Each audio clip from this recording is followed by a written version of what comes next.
2023 has been the season of the backup quarterback. We have seen so many quarterback injuries this year, and a lot of guys have been having to step in. And some of these guys have just had absolute insanity runs. Jake Browning is a great example of this. In this image right here, this is when he played Jacksonville on Monday night, and he absolutely balled out. But like pretty much all insanity runs, he seemed to have fallen off. He's not playing terrible right now, but he definitely looked a lot better when he first came in. And I'm going to explain why this happens. When you look at a guy like Browning, he has not played since 2018 back at Washington. Spent 2019 to 2021 chilling on Minnesota's practice squad, and then he moved over to Cincinnati, and he, again, has not seen the field. So this season, when Joe Burrow went down, this was his first true action since college.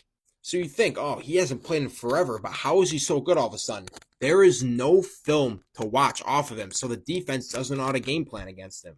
Watching film is a crucial part for game plan in football. You need to watch the tape. You need to understand inside and out how all these guys play.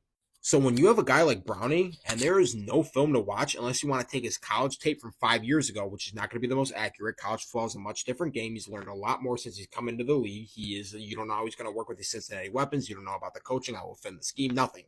So he's just going to come in and do his thing, and you just have to adjust your game throughout and see how is this guy playing, how can us as a defense find a way to stop him now. But since Browning has more games under his belt, now there's enough of a tape to see, so defense can say, okay, now I understand how this Jake Browning guy works. It was an identical thing that happened last year, week 17 and 18, when Jarrett Stidham came in. He hasn't played since 2019, then he steps in for Vegas, and all of a sudden it's like, man, who's this guy? And then a lot of people started overreacting with Browning, saying after 2 to 3 games, oh, he deserved a shot at being a starting quarterback next season. No. That is not a large enough sample size to go off of. Now, Browning has done a great job. Now, he's not coming in to steal a job. You know Joe Burrow is the franchise quarterback in Cincinnati. That's without a question. All Browning has to do is just hold down the fort. And he's done an excellent job at doing that so far. And he will be a backup quarterback for another team next season, or whether it be Cincinnati or that. Nonetheless, he will be a QB2. He's a reliable, solid guy to have on your bench, but is he a starting quarterback yet? No.